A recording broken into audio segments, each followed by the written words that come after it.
Bom dia, quero cumprimentar todos os amados irmãos e irmãs, servo e serva, com um grande bom dia. Glória a Deus, aleluia. Eu sou o obreiro Antônio Carlos. Amados irmãos, abriremos nossas Bíblias em 1 Reis 11, versículo de número 1 e versículo de número 2. Assim diz a potente e resistente palavra do Senhor.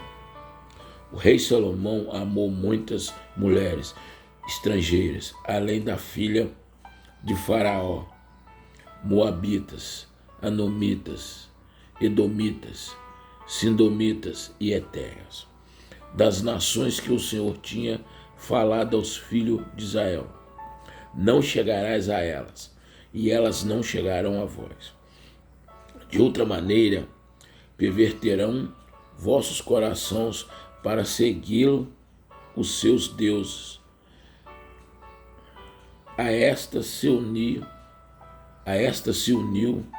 Salomão com amor.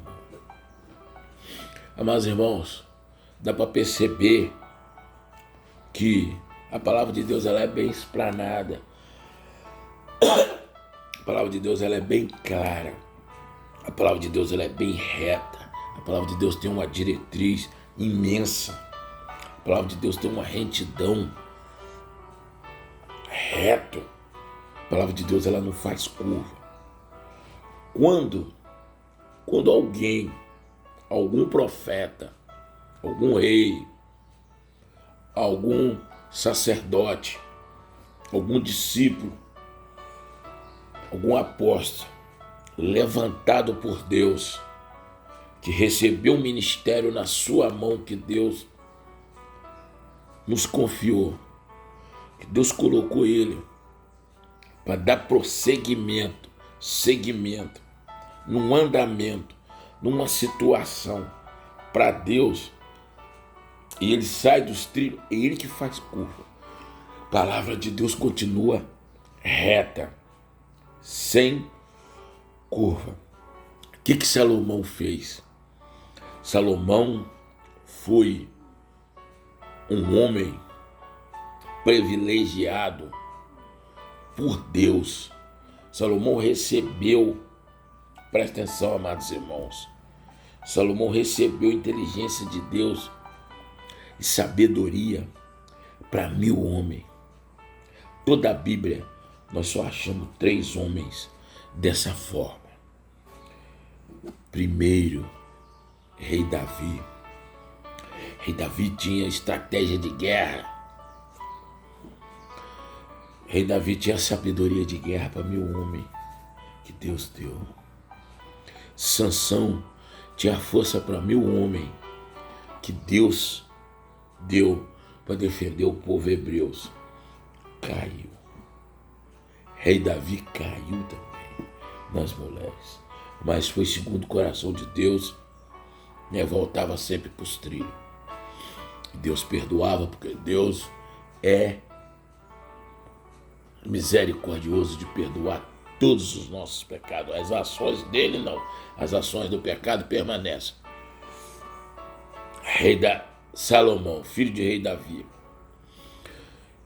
O Senhor falou direto com Salomão: não desvie dos meus mandamentos, não desvie da minha lei, guarda os meus estatutos, meu juízo, minha lei, meus pergaminhos, como seu pai rei Davi guardou, que você será bem sucedido.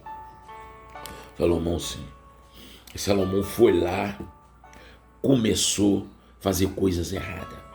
Salomão teve 950 mulheres. Salomão casou com 350 mulheres, teve 400 concubinas. Ou vice-versa, casou com 400 ou teve 350 concubinas. No final foi 950 mulheres.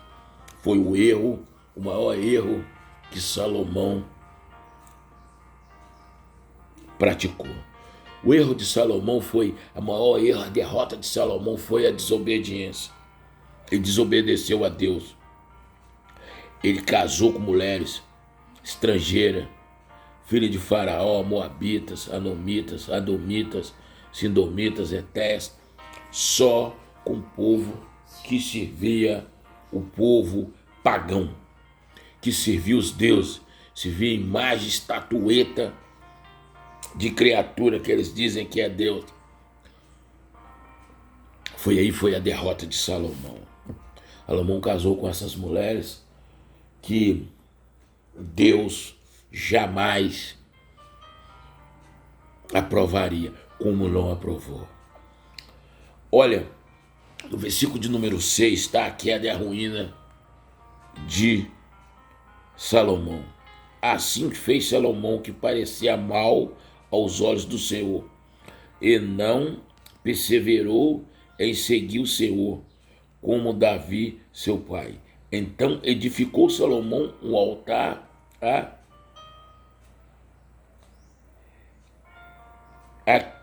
Quemos, abominações dos moabitas. Aí, até altar de sacrifício de Deus pagão, de Deus Baal. Salomão, com a desobediência de ter se envolvido com pessoas erradas, de ter se envolvido com mulheres de outra tribo, ter se envolvido com mulher que servia Deus pagões, Salomão fez um altar de sacrifício, até ele jogou libações para Deus pagão. Deus de estatueta, de madeira, de bronze, de concreto, de pau feito por mão de homem, coisas que não tem espírito de Deus nenhum nele e nem tem poder nenhum de fazer nada. Nem o bem nem o mal não faz. Só faz o mal que te afasta da presença de Deus. Se foi a vida de Salomão. Salomão não precisava de ter se envolvido com mulher estranha. Não precisava, porque Salomão, ele não pediu a Deus riqueza, Deus deu. Não pediu a Deus mulheres bonitas. Tinha várias da linhagem do nosso Deus Todo-Poderoso de Israel. Tinha muitas mulheres lindas na linhagem do povo de Israel, que é um povo santo. Não pediu riqueza, não pediu os inimigos na mão. Não. Pediu força e sabedoria para governar, o Senhor deu. Mas por que ele desviou? Por desobediência. É por desobediência, não olhou a diretriz de Deus, não olhou Deus, não guardou os mandamentos, não guardou as leis, o juízo. Acabou caindo numa armadilha. Deixou seu coração ficar voltado para o mal, tirou seu coração da retidão do bem. Mas, irmão, nem tudo que nós vemos nós podemos fazer, nós podemos praticar, nós podemos ir, nós podemos estar.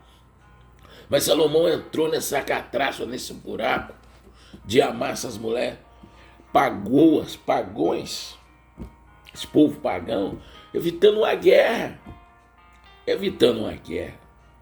Se ele fosse lutar na guerra, ele vencia elas, porque Deus conhece o nosso sentar, o nosso levantar. Deus conhece o nosso falar, o nosso pronunciar. Sabe por quê, irmão? Se ele vai para a guerra contra esse povo, dessas mulheres pagãs que ele se envolveu, Deus dava aquele exército na mão dele, porque Deus sabia que ele ia fugir do mal, guerreando contra aquele povo. Mas não. Ele, com preguiça, você sabe o que ele fez? Converteu seu coração para o mal e se aproximou do mal, se aproximou dessas mulheres que levou ele à ruína, evitando a guerra. Foi a catraça, foi o final de Salomão. Salomão, amados irmãos, você sabe o que aconteceu com Salomão? Salomão morreu sozinho, sentado com uma província só, cego, um homem que teve 950 mulheres, as mulheres afastaram, não teve um filho com ele no final da vida. Morreu sozinho, sentado, cego. Mas sabe por quê? Ele tinha cegado seus olhos lá atrás, cegado seu coração lá atrás, levado seu coração em direção ao mal. Tudo que nós plantamos, nós iremos colher lá na frente. Todo mal que a gente lança sobre alguém, esse mal vai vir sobre a gente. Foi o que aconteceu com ele. Se ele tivesse ouvido a voz de Deus, se tivesse guardado os mandamentos, as leis, o juízo, ele não tinha entrado naquele buraco. Então essa foi a história de Salomão. Amados irmãos, Oh, glória a Deus, aleluia. Senhor, eu peço que o Senhor abençoe meu grande casamento com a minha esposa maravilhosa, Nenezinha, que eu amo. Peço que o Senhor abençoe esse local, esse lugar, Senhor, onde eu estou fazendo essa live, essa pregação, que é o meu primeiro santuário, que é a minha casa, meu ministério. Começa dentro da minha casa, eu e a minha esposa orando, de joelho, jejuando e pedindo a Deus. Peço que o Senhor abençoe o meu grande casamento com ela.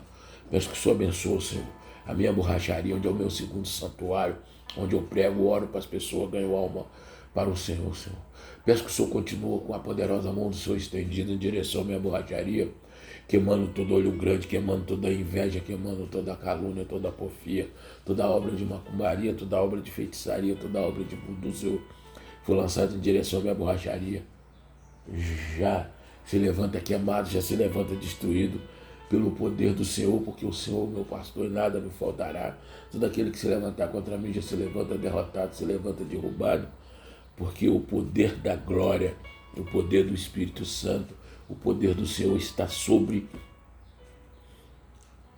as minhas mãos, sobre a minha cabeça, sobre a minha família, sobre o meu casamento, sobre os meus filhos, sobre os meus netos, sobre esta casa, sobre aquele carro, sobre a minha borracharia, sobre os meus fregueses, sobre os meus fornecedores e sobre os meus vizinhos da direita e da esquerda. A presença do Senhor é maciça na nossa vida. Que o Senhor perdoa todo aquele que levantar sobre mim com maldade. Glória a Deus, aleluia.